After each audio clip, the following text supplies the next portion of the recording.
Hello everyone, welcome back. हम अपना pharmaceutics 1 chapter size separation पढ़ रहे हैं।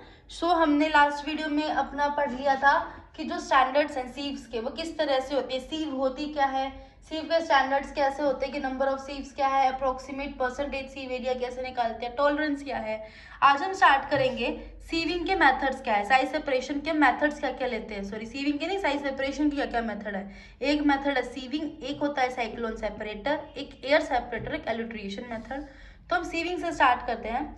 सीविंग में क्या होता है, in this method fine powder separate from course powder by using sieves.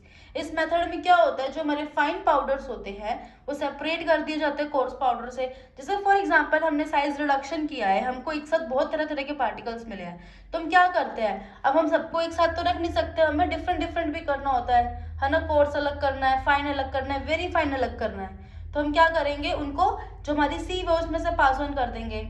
ठीक है, तो अब हमको अगर जिस साइज का पार्टिकल चाहिए वो सीव्स में से पास कर जाएगा, और जो ज्यादा मोटा पार्टिकल होगा वो वहीं ऊपर रुक जाएगा। तो ये सीविंग का मेन प्रिंसिपल रहता है। ठीक है, तो हम क्या कर पाते हैं, फाइन पार्टिकल्स को, फाइन पाउडर्स को सेपरेट कर पाते हैं कोर्स पाउडर से।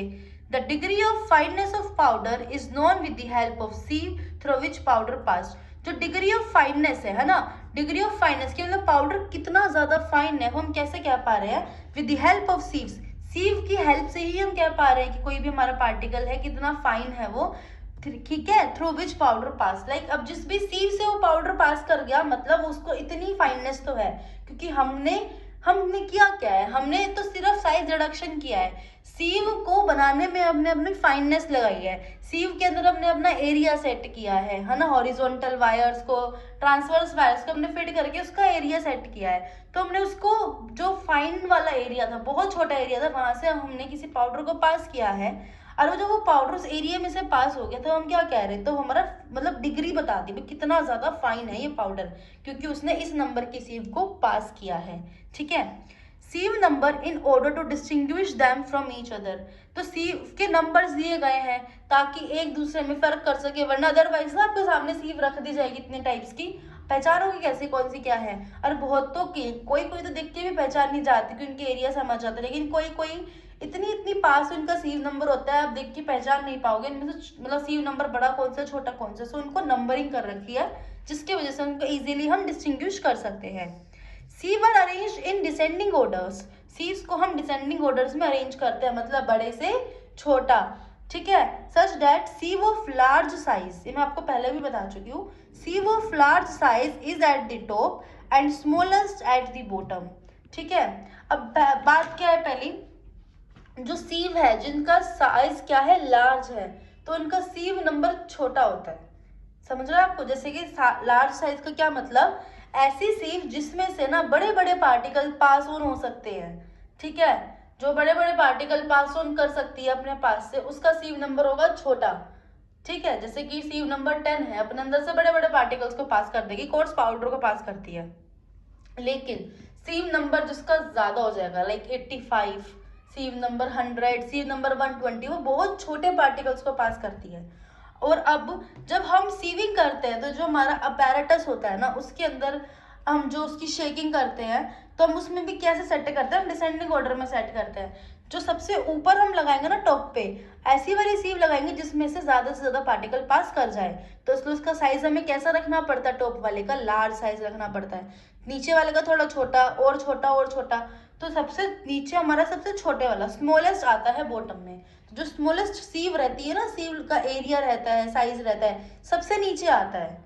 ठीक है, ताकि ऊपर से तो कोर्स वाला, लाइक जो ऊपर के छोटे छोटे वो एरिया रहेंगे, उनके ब्रॉडर एरिया है, तो वो ऊपर से बड़े बड़े पार्टिकल्स अपने साइज के अकॉर्डिंग पास होते रहे, और सबसे नीचे सिर्फ फाइन वाले पार्टिकल्स ही पहुंच सके। तो वैसे हमको अलग अलग साइज के पार्टिकल्स भी मिल जाते हैं। The bottom sieve is attach to receiving pan, सबसे बॉटम वाली रिसीविंग पैन पे अटैच है। तो आपको ना क्या होता है, सबसे ऊपर तो एकदम ही कोर्स मिल जाएगा और सबसे नीचे एकदम फाइन मिल जाता है। ठीक है, क्योंकि फाइन पार्टिकल तो छोटे छोटे एरिया को क्रॉस करते हुए नीचे आएगी। ठीक है, material is placed in upper most sieve, of course हम सबसे पहले मटेरियल को अपर मोस्ट सीव में रखते हैं। तो फिर सीव को हम क्या करते हैं, शेक करेंगे with the help of mechanical sieve shaker और इलेक्ट्रोमैग्नेटिक डिवाइसेस। किसी भी तरह से हम इसको शेक करते हैं। जब उसको शेक करेंगे, सबसे ऊपर वाले में हमने एक ग्लास में कुछ भी पार्टिकल्स लिए, उसको डाल दिया है, उसमें हर साइज के पार्टिकल्स थे, फिर हमने शेक किया तो जो मोटे मोटे पार्टिकल्स थे जो उसको पार नहीं कर पाए वो वहीं रह गए, अगली वाली सीव में गए। ठीक है, सेकंड नंबर वाली सीव में गए। सेकंड नंबर वाली सीव में भी मोटे पार्टिकल्स थे जो सीव को पास नहीं कर पाए, वो वहीं रुक गए। तो छोटे पार्टिकल्स थे वो तीसरी वाली सीव पे गए, जो उसको पार कर गए वो चौथी वाली सीव पे गए, जो नहीं कर पाए वो यहीं रुक गए। तो वैसे करते करते एंड तक पहुंच जाते सबसे फाइन वाले। ठीक है, देखिए कुछ इस तरह से हमारा सीविंग मशीन रहती है, इलेक्ट्रोमैग्नेटिक लेबोरेटरी सीविंग मशीन है। इसमें देखो लगा रखा है ना, जैसे कि पूरी मशीन है, ये लीड लगा दी, उसको मतलब ढक के रखते हैं जिससे सबसे ऊपर सीव है, ये वाला सीव नंबर सबसे ज्यादा होगा। ठीक है, अगर मैं इसमें एरो बनाऊं तो क्या रहेगा, साइजेस के अकॉर्डिंग, ठीक है ना, ये साइज सबसे ज्यादा साइज इसका, उससे कम इसका, उससे कम इसका, उससे कम इसका, इसका और कम, सबसे मतलब ये तो रिसीवर पैन ही हो जाता है, सबसे कम साइज ये है। तो हम कोई भी अपना मटेरियल होता है, पाउडर होता है, यहाँ डालेंगे, सीव नंबर 1 पर डाल देंगे, सबसे ऊपर वाली जो सीव है उसे हम फिर इसको ऑन कर देंगे। ये इंडिकेटर बल्ब होता है, हमको बता देगा कि आपका कंप्लीट हो चुका है। ठीक है, स्पीड रेगुलेटर होता है, स्पीड को मैनेज करते हैं, तार वगैरह हम कनेक्ट करके रखते हैं।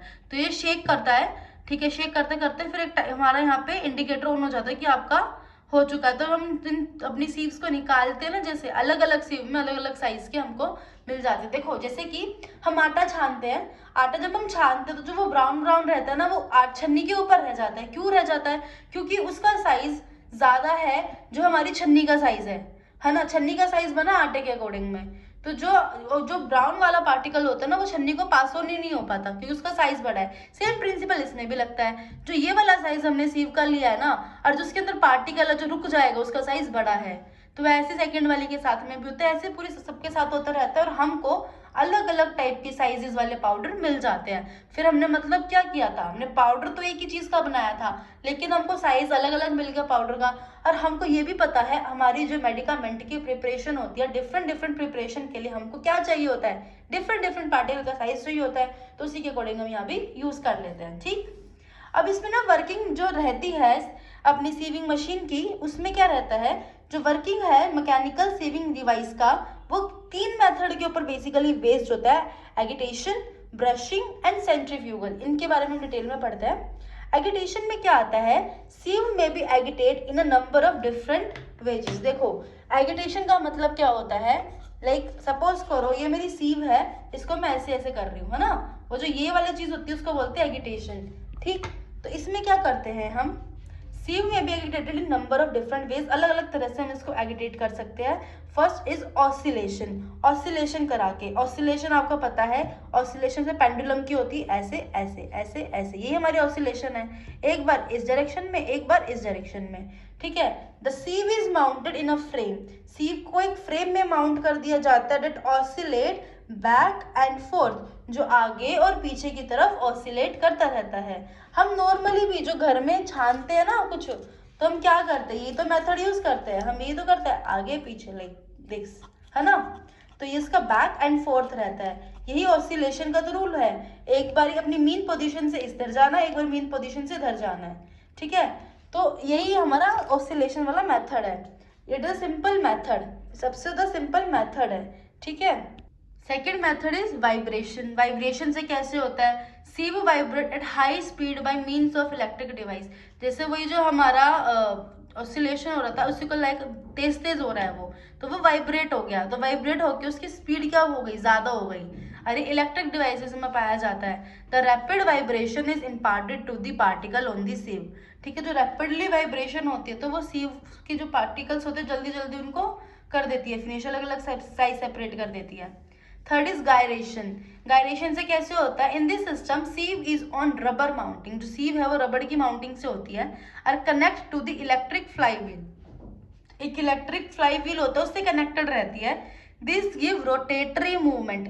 गायरेशन में क्या होता है, एक रोटेटरी मूवमेंट है। पता गायरेशन आपने क्लास 11th का जो रोटेशनल चैप्टर है ना वहां पढ़ रखा है, अगर आपको याद हो तो फिजिक्स में। ठीक है, सो ये जो क्या करता है, गायरेशन के अंदर रोटेटरी मूवमेंट ही आता है। तो गायरेशन में क्या होएगा, सीव के ऊपर एक रबर की माउंटिंग होगी, एक इलेक्ट्रिक व्हील उसमें लगा रहता है, तो उससे मिलता क्या, एक रोटेटरी मूवमेंट होती है एक स्मॉल एम्पलीट्यूड पर। ठीक है, थोड़ा सा रोटेट करेगा धीरे धीरे, to see which turn give spinning motion. उस रोटेटरी मूवमेंट से हमारी सीव को एक स्पिनिंग मोशन मिल जाता है, तो जिसकी वजह से वो अपना वर्किंग एगिटेशन करती है। ठीक है, एगिटेशन हमने करवा दिया। नेक्स्ट आता है ब्रशिंग। ब्रशिंग में क्या होता है, brush is use to move the particles on the surface of sieve and to keep mesh clear. हम क्या करते हैं, लाइक हमारी ये जो मैश है, छन्नी है, छन्नी के ऊपर ना से ब्रश इधर उधर मारते रहते हैं। ठीक है, ताकि क्या हो सके कि जितना भी पार्टिकल है ना वो अच्छे से सेपरेट हो सके। ये ना रहे कि साइडों में कोई पार्टिकल रहेगा, छोटा पार्टिकल, वो बच जाए। अच्छे से उस पर ब्रशिंग करते रहते टाइम टू टाइम। अभी जो ब्रशिंग है अलग अलग तरह से होती है। अगर आपकी सीव सर्कुलर है, अगर आपकी सीव सर्कुलर है तो आपको ब्रश करेंगे ना रोटेट, मिडल में हम ब्रश करते रहते हैं ऐसे, लाइक मिडल में इसके ब्रशिंग करते रहेंगे। लेकिन आपकी अगर सीव हॉरिजॉन्टल सिलेंड्रिकल सीव है, हॉरिजॉन्टल सिलेंड्रिकल सीव है आपकी, ठीक है, तो उसके अंदर जो ब्रश रोटेट करेंगे आप लॉन्गिट्यूडिनल करेंगे, ऐसे में, ऐसे से लॉन्गिट्यूडिनली आप उसके अंदर ब्रश रोटेट करते रहेंगे। ठीक, तो हमारा ब्रश भी रोटेट हो गया। नेक्स्ट आता है सेंट्रीफ्यूगल मेथड। इसमें क्या करते हैं, high speed rotor is fixed inside the vertical cylinder.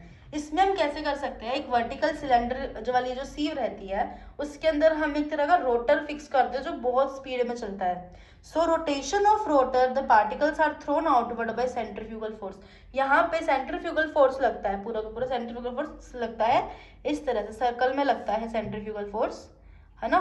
मान लो कोई सर्कल है, हमारी सीवी है, उसके बीच से एक फोर्स जनरेट होता है, तभी सेंट्रीफ्यूगल फोर्स लगेगा। तो जब ये गोल गोल घूमेगा ना रोटर, तो ये क्या करेगा, जो पार्टिकल के साइजेस के अकॉर्डिंग पार्टिकल्स को बाहर की तरफ थ्रो करता रहेगा। ठीक है, the air current produce due to high speed of rotor which helps in sieving. अब यहाँ पर जब रोटर तेज घूमता है ना, वहां से एक एयर करंट बन जाता है, लाइक हवा ही बहुत तेज तेज चलने लग जाती है। उतनी स्पीड की जो हवा चलती है ना, उसी की वजह से सीविंग हो जाती है। जैसे जो अपने नॉर्मली देखते हैं ना, हम गेहूं वगैरह कुछ साफ करते हैं छत पे, जो हवा चलती है तो उसकी हेल्प से क्या होता है, हल्के पार्टिकल, छोटे पार्टिकल उड़ के दूसरी तरफ चले जाते हैं। तो यहाँ पे भी वही पंगा पड़ता है कि जब आपने इसको रोटर में पार्टिकल्स डाले, आपने घुमा दिया, तो सबसे पहले जो सबसे हल्के वाले पार्टिकल्स हैं, क्योंकि सबसे छोटा होगा वो सबसे हल्का होगा, वो हल्के वाले पार्टिकल दूर जाके गिर जाएंगे। नेक्स्ट टर्न में फिर जो अब उनमें जो उनसे हल्के पार्टिकल रहेंगे वो जाके दूर जाके चले जाएंगे। ऐसे उनको सेपरेट करते रहते हैं। ये होता है हमारा सेंट्रीफ्यूगल मेथड। तो जब हमने अपनी मान लो सीविंग पूरी कर ली, हमने किसी भी मेथड लगा के अपनी एगिटेशन मेथड लगाया है, ब्रशिंग मेथड लगाया है, या फिर सेंट्रीफ्यूगल मेथड लगाया है, किसी भी मेथड से हमने अपनी सीविंग कर ली, तो फाइनली क्या होता है, हमको मिल गए पाउडर्स अलग अलग साइज के। तो हम उन पाउडर्स का ना वे करते हैं, उनको मतलब वेट करेंगे कितना कितना सबके अंदर वेट है, हर एक सीव में क्या क्या मिला हमें। फिर हम उनका परसेंटेज ऑफ फ्रैक्शन निकालेंगे। हम फ्रैक्शन निकालेंगे जो हमारे पास इनिशियली जो टोटली मिक्स्ड वाला एक पूरा पार्टिकल्स थे, बहुत सारे मिक्स थे उसके अंदर हर साइज के, एंड में जाके कैसे कैसे फ्रैक्शंस में बटे, मतलब लाइक सीव नंबर 10 था, उसमें कितना परसेंट पार्टिकल्स मिला, सीव नंबर 12 में कितना परसेंट पार्टिकल मिला टोटल पार्टिकल्स का, ठीक है, सीव नंबर 40 में टोटल पार्टिकल्स का कितना परसेंट मिला। तो हमें ये पता चल जाएगा जो हमारा टोटल पार्टिकल था ना, उसके अंदर इतने इतने साइजेस के पार्टिकल्स इतना इतना परसेंट है, तो वही हमारा परसेंटेज ऑफ फ्रैक्शन निकल जाती है। तो जो सीविंग मेथड होता है उसके एडवांटेजेस क्या क्या है, प्रोसेस इज क्वाइट रैपिड, जल्दी हो जाता है ये। Equipment is relatively not expensive, बहुत ज़्यादा एक्सपेंसिव नहीं होता है। आप अपने ना हर कॉलेज की लेबोरेटरी में सीविंग मशीन जरूर देखे पाओगे, ठीक है, ब्रॉन्ज से कलर की होती है। रिक्वायर्ड लिटिल स्किल, ज़्यादा स्किल नहीं चाहिए, सबसे पहले बस ऊपर डाल दिया, मशीन ऑन कर दे, वो अपने आप साइज सेपरेट करके दे देगी आपको, तो स्किल ज़्यादा नहीं चाहिए। और wide range of size separation, आपके पास जितनी तरह की सीव उतने तरह का साइज सेपरेशन, तो यहाँ में ये भी फायदा होता है हमको। सो यहाँ हमारा सीविंग मेथड तो हो गया है, ठीक है। सीविंग मेथड होने के बाद में हमारे जो अगली क्लास में हम पढ़ेंगे साइक्लोन सेपरेटर्स, ठीक है, साइक्लोन सेपरेटर कैसे काम करते हैं। सो तब तक के लिए kindly like share and subscribe, bye bye, take care.